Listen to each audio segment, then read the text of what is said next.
A Confissão de Fé ela foi escrita e publicada no ano de 1644. 7 igrejas estão diretamente envolvidas e subscreveram essa confissão de fé.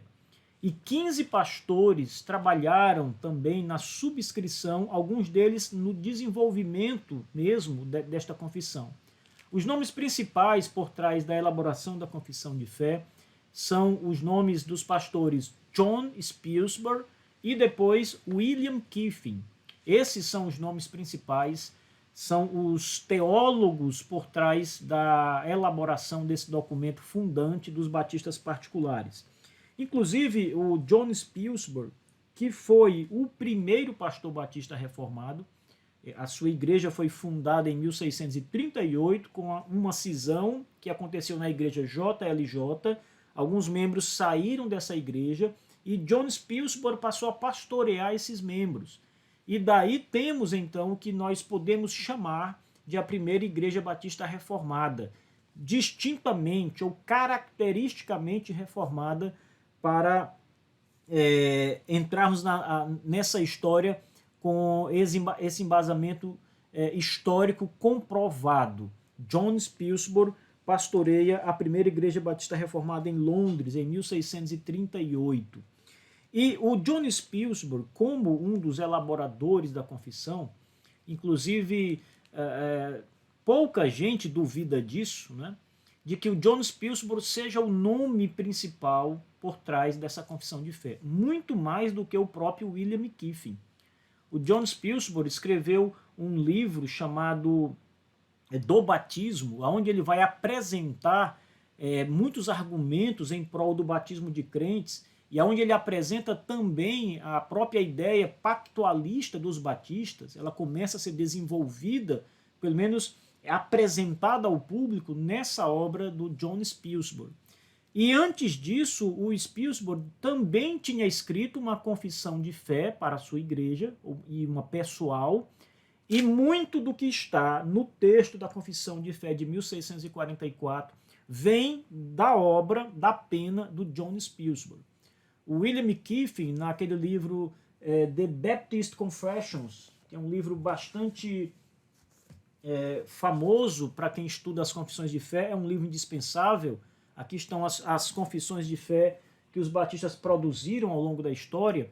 Então, quando o Lumpkin está tratando acerca da confissão de 1644, ele vai dizer aqui que muito do que está na confissão de 44 tem a marca do John Spilsbury, porque o próprio fraseado que está na confissão de fé também está ali, quando não igual, mas muito parecido com o que foi escrito pelo John Spilsbury. Então essa similaridade nos escritos é uma prova de que John Spilsbury participou diretamente. O outro estudioso, o Renihan, que eu acabei de citar, que vai lançar o livro no ano que vem, ele diz que o Spilsbury, sem sombra de dúvidas, se não o mais importante, um dos nomes mais importantes por trás da elaboração desse documento. Então, nós temos aqui uma confissão que vem, de fato, da pena dos fundadores, dos primeiros pais batistas, dos primeiros pastores batistas reformados de 1644. Além da influência do próprio Spilsbury, a confissão de 1644 ela também tem a influência de dois documentos importantes. O primeiro deles é a True Confession, uma confissão de fé de 1596, que foi escrita por um grupo separatista, e essa confissão de fé foi muito usada pelos batistas particulares na elaboração da confissão de 44. Então, quando você, por exemplo, parelha a confissão de 1596, a True Confession, a confissão dos separatistas, com a confissão batista de 1644, estamos falando aqui de 50 anos de diferença, da primeira True Confession para esta primeira batista.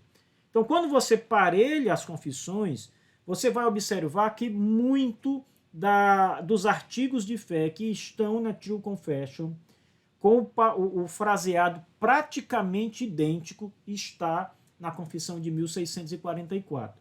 O James Henningham, mais uma vez citando, ele vai dizer que 50% da True Confession está na Confissão de Fé de 1644. Então isso nos mostra que os batistas de 44 tiveram uma dependência muito grande dessa confissão dos separatistas ingleses, da True Confession. E não era para menos, já que a True Confession apresentava uma doutrina que os batistas abraçaram como sua. Também era uma doutrina batista. Por exemplo, toda a ideia de liberdade de religião, de consciência, o batismo de crentes, são doutrinas que são batistas, mas que outros grupos separatistas já haviam abraçado antes. E a True Confession é uma dessas confissões separatistas que apresenta isso e que os batistas tomaram de empréstimo para produzir a sua própria confissão. Então é importante destacar aqui que nós não estamos falando simplesmente de copiar uma confissão para outra, mas de usar aquele conteúdo como base para formar um outro conteúdo. Apesar de muito do fraseado estar igual, muitas coisas não estão iguais. Você vai perceber que ela foi retirada da True Confession, mas foi apresentada com outro fraseado. Então isso é importante para que fique claro que não estamos tratando de uma cópia de um outro documento, mas de um documento que foi usado como base para se formar um outro documento singular. E o terceiro documento que os batistas utilizaram é o livro do puritano William Ames. É um livro conhecido, um livro famoso, inclusive. O livro chama-se The Marrow of Theology, ou a essência, a medula, o que é essencial da teologia. E ali os batistas usam aquele material para complementar a sua base teológica na confissão de fé. Então esses três documentos, tanto os escritos do Spilsbury, quanto a True Confession dos separatistas ingleses e o The Marrow of Theology do William Ames, são os documentos que os batistas usaram para a composição da primeira confissão de fé de Londres, de 1644.